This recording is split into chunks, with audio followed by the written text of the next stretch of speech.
Hello, Council. This is Ann Soul, Resource Manager with Public Works, and I am putting together this short video to accompany the agenda cover that you've got on this topic, which will be presented or which will be available for questions during the City Manager's report on Monday, January 11th. So I just giving you a little more context to what is in your packet, which brings you, introduces the idea that the county is moving forward on doing a part of climate resiliency work, which has to do with greenhouse gas emission inventories.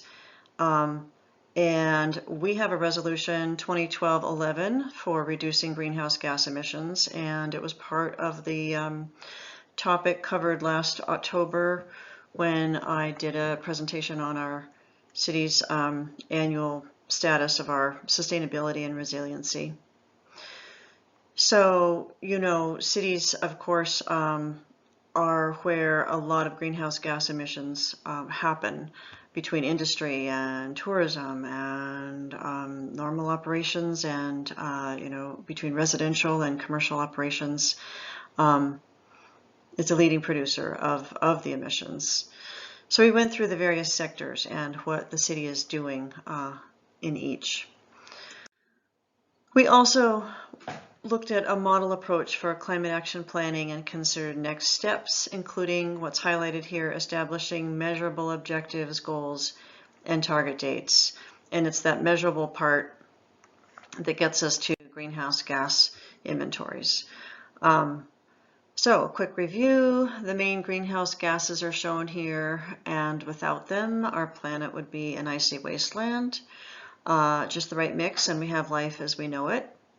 But increases in the ones that are highlighted there, and the planet heats up, and because the atmosphere is damaged and the climate is disrupted. So you get what's called global warming, meaning that the average global temperature from year to year is going up gradually. The past 22 years have had the top 10 warmest average global temperatures, and it's continuing to go up as we speak. So what are the advantages of greenhouse gas inventories? There's several things listed here. Obviously, understanding your major sources of emissions, being able to prioritize your future actions, and transparency in reaching your goals and tracking your progress. When things are quantitative, it's easier to build support for the programs and compare results with others, facilitating decision-making in the future, etc. That said, the need for a city our size to specifically do a greenhouse gas inventory is unclear. It's not mandated at this point. And of course, there's going to be costs associated with staff time and or consultant fees, and then the need for updating the data in the future. So these are questions that staff will address before, of course, there's an actual decision that needs to be made on this question.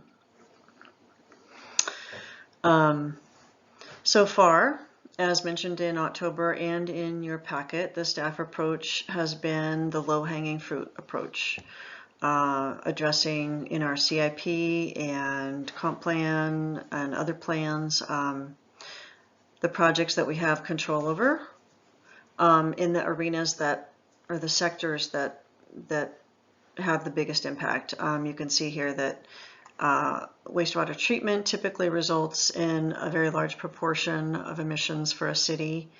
Buildings, so building efficiency is a big deal, and then of course the transportation sector as well.